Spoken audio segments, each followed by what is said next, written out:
পারবো না, শালা পাগলা রাখ ফোন। কারেন্ট গেছে কি না গেছে 100 বার করে ফোন করা শুরু করেছে।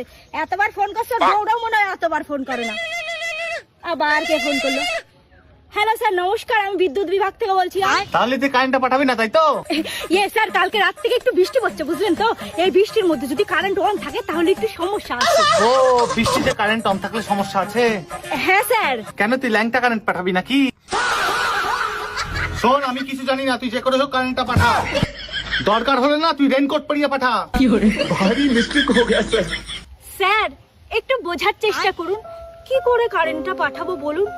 আরে শুধু বৃষ্টি পড়লে না হয়, বৃষ্টির সাথে সাথে ঝড় হয়েছে, ঝড়ের সাথে সাথে একটু হাওয়া হয়েছে, হাওয়ার সাথে সাথে আবার একটা দুটো বিদ্যুৎও চমকাইছে। হ্যাঁ দেখলাম, তুইও তো এই ঝড় বৃষ্টির মধ্যে দাঁড়িয়েছিলি। অত বানিয়ে কথা না বলে তুই কারেন্টটা তাড়াতাড়ি পাঠা। আরে স্যার কারেন্টের অবস্থা ভালো না। ও তা ডাক্তারে কি বললো?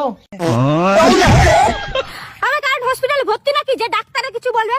তার ছিঁড়ে গেছে। বালের দুপুরে বৃষ্টি পড়ছে, ওতেই তো তার ছিঁড়ে গেছে। আরে তুই কি জানিস রাইতের বৃষ্টিতে তোকের পাড়ার তারাই প্যাচ লেগে গেছে। শুধু প্যাচ লেগে গেছে, ওদের মধ্যে মারপিটে লেগে গেছিল। আমি যদি ঠিক সময় না পৌঁছতাম তাহলে একটা তার মাটারি হয়ে যেত। আরে স্যার একটু বোঝার চেষ্টা করুন, আমি যদি এখন কারেন্টটা অন করি তাহলে এক্ষুনি তারে আগুন ধরে তারটা পুড়ে যাবে। তোদের এত মুখ শুদ্ধি করে ভারী কারেন্ট বানাইতে কে বলেছে? হালকা করে পাঠা। উড়ি মারে